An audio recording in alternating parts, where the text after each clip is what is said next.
Okay, so mga lods, mayroon tayong ginawang upgrade sa ating solar panel. Oh. Kasi noon nilapag ko lang sa bubong. Oh. Walang rails, wala lahat. Oh. Nilagay ko lang sa bubong. Walang ang screw. Natakot nga ako kung magkasubas ko. Oh. Mabuti naman hindi naman nagsubas ko. So ito yung ginawa natin kasi sayang yung harvest ng solar panel natin. Kasi yung solar panel natin is bifacial. Kaya sa mga may bifacial dyan, ang gagawin nyo is iangat nyo talaga. Sa akin naman, iniangat ko ng isa't kalahating feet yung solar panel natin para makapag-harvest din yung nasa ilalim ng panel. Kasi yung bifacial is ina-add yan. Yung na-harvest dyan sa top at saka dito sa babang banda, nag-a-add yan. So, yung setup natin sa 600 watts na ginamitan natin ng yung black na MPPT, maximum lang natin is nasa 355. Pero kadalasan nasa 325 to 340 lang kadalasan. Yan. Pero pag napakatirik yung araw, maabot ng 355.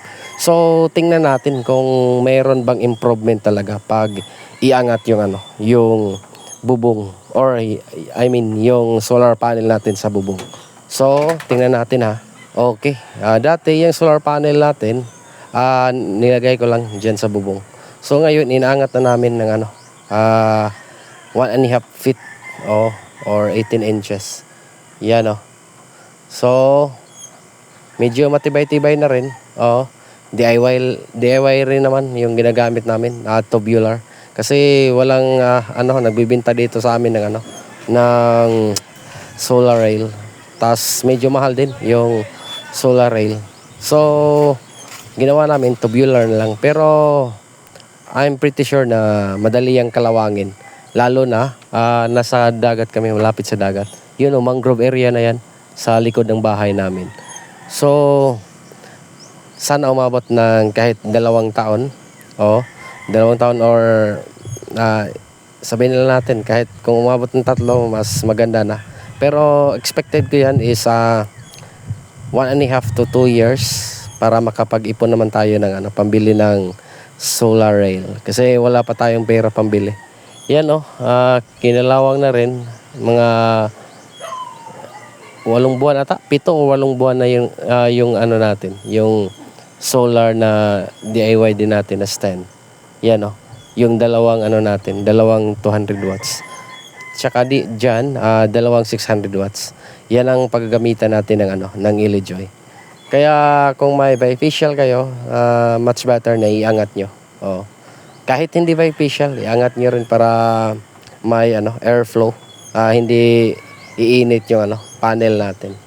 Pero pag bifacial, mas maganda. Kasi mag-harvest din yung nasa bottom part ng panel natin.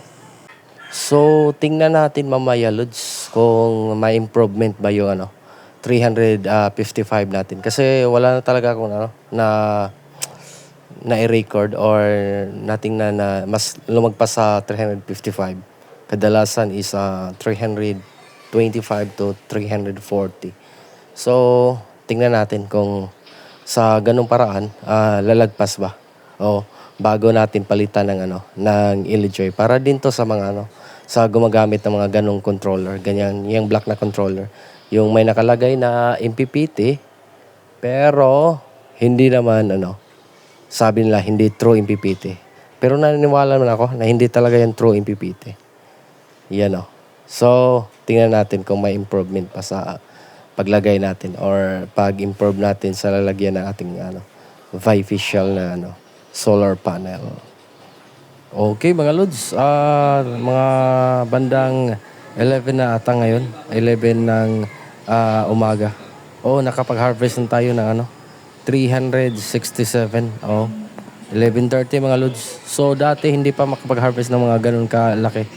Siguro mga nasa 320. Parang ganun lang. Pero ngayon, umabot na ng 300 plus dahil sa ganyang posisyon mga lods. O yan o, ginawa nating ano, iniangat natin yung ano, solar panel natin. O may ano talaga, may dagdag talaga na wattage yung na-harvest natin. So ngayon, tingnan natin ulit. Yun o, pumatak na sa 374. Hindi pa ako nakapag-harvest ng ganun kalaki mga loads. Nung nilagay ko pa yung ano, solar panel sa bubong natin. So sa ngayon, nakapag-harvest na. Mamaya tingnan natin. So ito yung bagong update mga loads. Tingnan natin.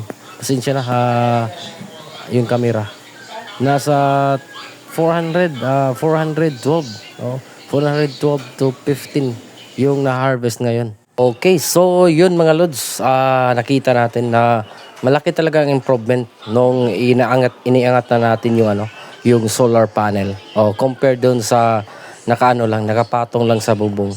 Kasi yung nakapatong lang sa bubong, nakapag-harvest lang tayo ng ano, from 320 to 355. Yun ang pinakamataas mga loads. Pero sa ngayon, nung iniangat natin, so nakapag-harvest na rin yung bottom part ng solar panel natin dahil bifacial to. So umaabot na sa 400 mahigit yung harvest niya.